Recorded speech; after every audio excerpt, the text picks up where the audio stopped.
एक जमाने में वेजी वैली के दिल में दो बेहतरीन दोस्त रहते थे।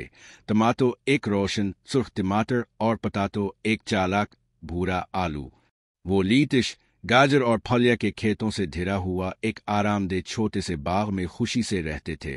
एक दिन बाग के किनारे खेलते हुए टमाटो और पितो ने ऊंची घास में हल्की हल्की हल्की आवाज सुनी। उन्होंने तजस्सुस से करीब जाकर एक पुरस्कार नक्शा पाया जो मिट्टी में आधा दफन था।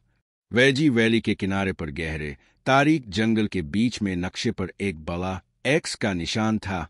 टमाटो मुहिम जोई का शिकार होने के नाते ये जानने के लिए बेचैन था कि नक्शे में किस खजाने का वादा किया गया है। पितो अलबत्ता कुछ ज्यादा ही मोहतात था। क्या आपको यकीन है कि हमें जाना चाहिए? इसने पूछा। वो जंगल बहुत डरावना हो सकता है, लेकिन टमाटो का जोश मुतअद्दी था। खजाने के बारे में सोचो, हम वेजी वैली में मशहूर होंगे, इसने कहा। इसकी सुर्ख जल्द अमली तौर पर जोश और खुरूश से चमक रही है। हिचकिचाते हुए पितो राजी हो गया और दोनों दोस्त अपने सफर पर रवाना हो गए। जैसे ही वो जंगल में दाखिल हुए, दरख्त लंबे और घने थे, रास्ते पर साए डाल रहे थे।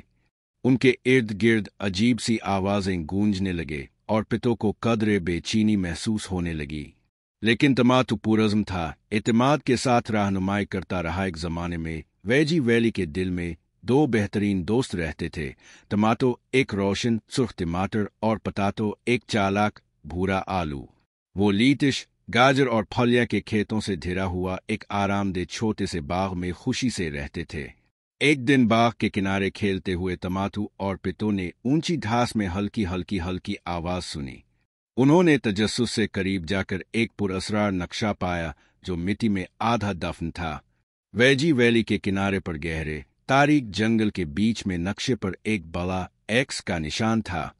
टमाटो मुहिम जोई का शिकार होने के नाते ये जानने के लिए बेचैन था कि नक्शे में किस खजाने का वादा किया गया है। पितो अलबत्ता कुछ ज्यादा ही मोहतात था। क्या आपको यकीन है कि हमें जाना चाहिए? इसने पूछा। वो जंगल बहुत डरावना हो सकता है, लेकिन टमाटो का जोश मुतअद्दी था।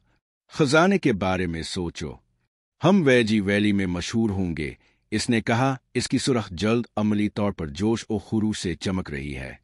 हिचकिचाते हुए पितो राजी हो गया और दोनों दोस्त अपने सफर पर रवाना हो गए। जैसे ही वो जंगल में दाखिल हुए, दरख्त लंबे और घने थे, रास्ते पर साए डाल रहे थे।